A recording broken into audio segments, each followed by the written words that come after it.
لا یؤمن احدکم حتی اکون احب الیہ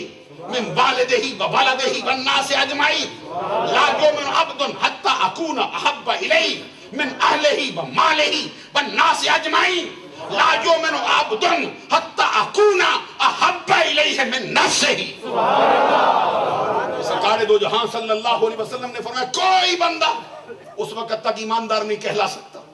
جب تک کہ میں اسے اس کے والدین سے بھی پیارا نہ ہو جاؤں، جب تک کہ میں اسے اس کی اولاد سے پیارا نہ ہو جاؤں، جب تک کہ میں اسے تمام نسل انسانی سے پیارا نہ ہو جاؤں۔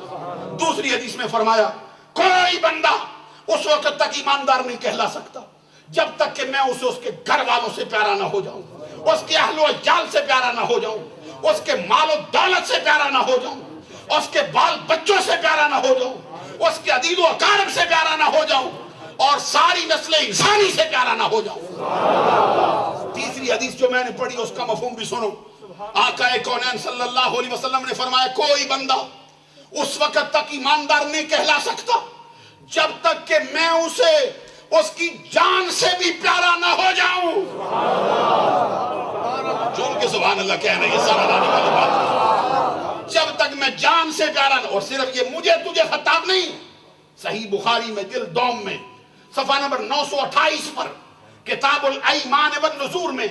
حضرت عبداللہ بن ہشام کی روایت سے ہے، کہتے کننا مع النبی صلی اللہ علیہ وسلم، ہم کو یہ شرف حاصل ہے ہم آقا کونین کی معیت میں تھے۔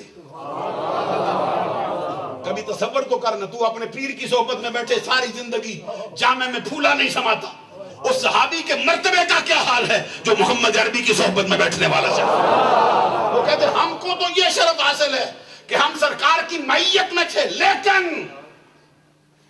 حضرت عمر کو کیا فضیلت حاصل ہے؟ سنو حضرت عمر کو فضیلت کیا اس وقت، کہتے وَهُوَ آخِذٌ بِيَدِ عمر بن الخطاب، عمر کا مرتبہ یہ تھا اس وقت کہ ان کا ہاتھ ہمارے آقا کے ہاتھ میں تھا۔ حضرت عمر کا ہاتھ مصطفیٰ کے ہاتھ میں دیا ہوا تھا، جن کے جسم سے بس ہونے کے لیے صحابہ ترستے تھے، بہانے بناتے تھے کسی طرح سرکار کے جسم سے مس ہو جائیں، اور مصطفیٰ کے جسم سے تو کپڑے مس ہو جائیں تو آگ دنیا کی نہیں لگتی۔ حضرت عمر بن خطاب کا ہاتھ مصطفیٰ کے ہاتھ، ایسی حالت میں فاروق اعظم سرکار سے کہتے آقا مجھے آپ کائنات کی ہر شے سے پیارے ہو الا من نفسی،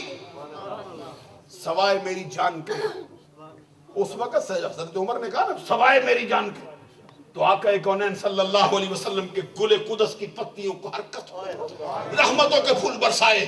مسئلہ حل کیا زمانے کا۔ سرکار نے فرمایا لا والذی نفس محمد بیدہ، اس ذات کی قسم جس کے قبض قدرت میں محمد کی جان ہے،